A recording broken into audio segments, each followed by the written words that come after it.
মাননীয় প্রতিমন্ত্রী শামা ওবায়দ ইসলাম, ফরিদপুর 2, সময় 8 মিনিট। ধন্যবাদ মাননীয় স্পিকার। বিসমিল্লাহির রহমানির রহিম। আমি এই বাজেট অধিবেশনের বক্তব্য দেওয়ার প্রথমেই মহান আল্লাহ তাআলার কাছে শুকরিয়া আদায় করছি যে এত বছরের 17 বছরের জুলুম নির্যাতনের পরে আল্লাহ তাআলা আমাদেরকে সুযোগ দিয়েছে, তৌফিক দিয়েছে আমাদের সকলকে সরকারি দল বিরোধী দল এখানে আসার। আমাদের প্রথমে আমি স্মরণ করছি বীর মুক্তিযোদ্ধা, স্বাধীনতার ঘোষক শহীদ রাষ্ট্রপতি জিয়াউর রহমান এবং আমাদের গণতন্ত্রের মাতা বেগম খালেদা জিয়া, যারা দুজনেই বাংলাদেশের জন্য নিজেদের জীবনকে উৎসর্গ করেছিলেন। এই বাজেটের জন্য আমি প্রথমেই মাননীয় প্রধানমন্ত্রী জনাব তারেক রহমান এবং আমাদের সুযোগ্য অর্থমন্ত্রী জনাব আমির খসরু মাহমুদ চৌধুরীকে ধন্যবাদ জানাতে চাই। এই বাজেটটি দেখে আমার কাছে মনে হয়েছে যে গত 17 বছর যখন গুম, খুন, জুলুম, নির্যাতন, দুর্নীতি, টাকা পাচার চলছিল, তখন সুদূরে বসেও মাননীয় প্রধানমন্ত্রী শুধু দলই গোছাননি, সংগঠনই গোছাননি, উনি দেশের জন্য কাজ করে চলেছেন। এবং অর্থমন্ত্রীও যে নির্যাতনের মধ্যে থেকেও, কারাগারে থেকেও কিন্তু উনি দেশের জন্য কাজ করেছেন। এই বাজেটটি সেটারই প্রমাণ। আমাদের বিরোধী বন্ধুরা অনেকভাবে বাজেটকে সমালোচনা করার চেষ্টা করেছেন, অনেক পড়াশোনা করে এসেছেন, কিন্তু ইফ বাট কিন্তু যদি অনেক কিছু দিয়েও ওনারা গতানুগতিক সমালোচনা ছাড়া নতুন কোনো সমালোচনা আরো দিতে পারেন নাই। মাননীয় স্পিকার, এই বাজেটকে বিভিন্নভাবে বিশেষায়িত করা হয়েছে। বিরোধী দল থেকে বলা হয়েছে চ্যালেঞ্জিং বাজেট, দিবা স্বপ্ন। এটি একটি দিবা স্বপ্ন নয়, এটি একটি বাস্তব রিয়েলিস্টিক বাজেট, যে বাজেট বিএনপি সরকারের দ্বারাই বাস্তবায়িত হওয়া সম্ভব।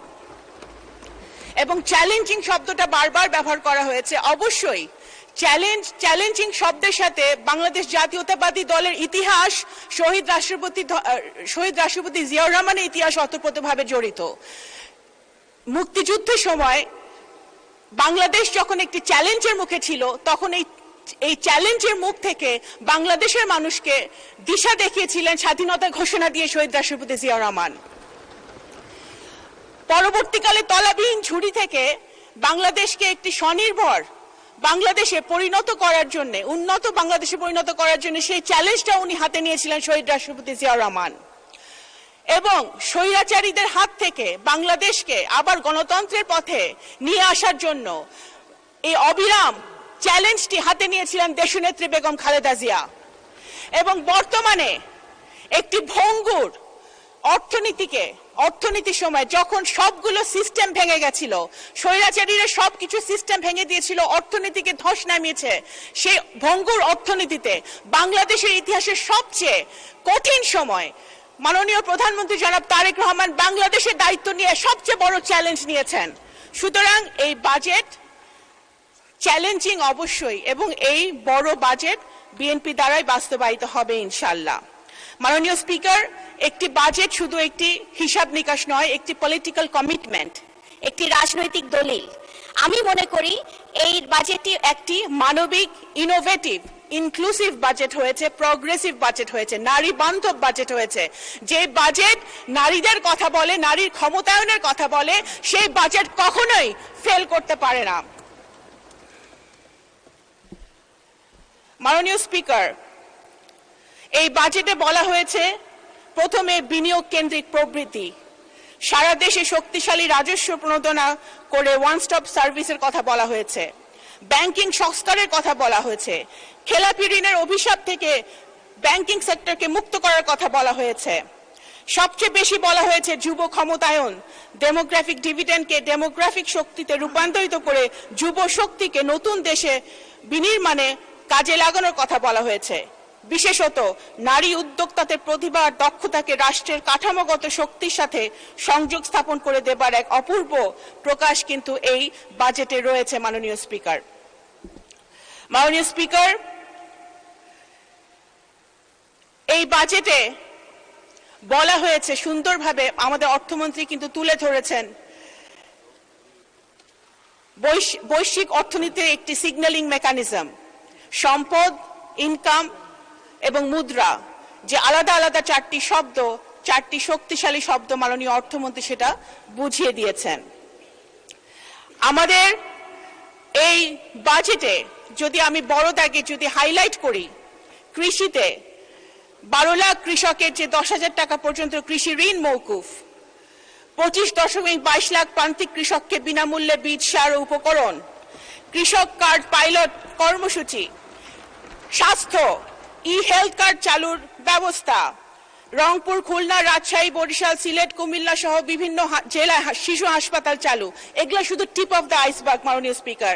শিক্ষাতে আমাদের 2 লাখ প্রাথমিক শিক্ষার্থীকে বিনামূল্যে school uniform, mid day meal, বিজ্ঞান তথ্য প্রযুক্তিতে পেপ্যাল ও আন্তর্জাতিক পেমেন্ট গেটওয়ে চালু, ফ্রিল্যান্সারদের সুবিধা, 1500 শিক্ষা প্রতিষ্ঠানে বিনামূল্য ওয়াইফাই, বিদ্যুৎ ও জ্বালানিতে সংস্কার, পরিবহন ও যোগাযোগে ইলেকট্রিক বাস চালানোর একটা কথা হয়েছে, মহিলা শিশুর জন্য পিঙ্ক বাস চালুর কথা হয়েছে, ফ্যামিলি কার্ড চালুর কথা, ফ্যামিলি কার্ড অলরেডি চলমান আছে, এবং স্থানীয় সরকার পল্লী উন্নয়নে বিশাল বাজেট রাখা হয়েছে। এগুলো শুধু এই ব্যবস্থাগুলো প্রমাণ করে যে এই বাজেট জনবান্ধব বাজেট, যেটা বিরোধী দল থেকে প্রায় বলা হয়েছে শুধু ব্যবসায়ীদের বাজেট। এটা ব্যবসায়ীদের বাজেট নয়, এটা গরিব মারার বাজেট নয়। যদি কিছু হয়ে থাকে এটা গরিবদেরকে বাঁচানোর বাজেট, রক্ষার বাজেট। আবার বলা হয়েছে বাজার থেকে বিপুল আমরা ঋণ নিয়েছি।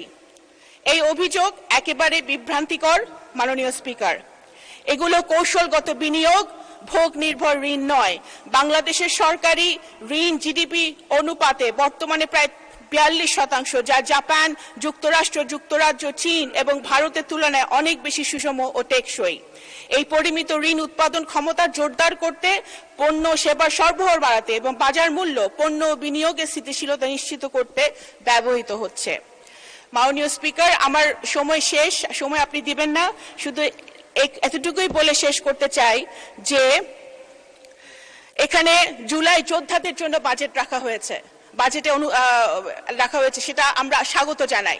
অবশ্যই যদি প্রয়োজন হয় আরো জুলাই যোদ্ধাদের পরিবারের জন্য বাজেট আমার মনে হয় রাখা উচিত, কিন্তু 17 বছরে আমাদের তৃণমূলে হাজার হাজার নেতাকর্মী, গ্রামের গরিব নেতাকর্মীরা যারা নির্যাতিত হয়েছে তাদের জন্য বাজেটে অ্যালোকেশন রাখা প্রয়োজন মাননীয় স্পিকার।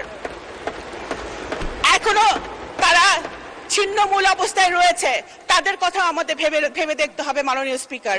আপনাদের অসংখ্য ধন্যবাদ মাননীয় প্রতিমন্ত্রী।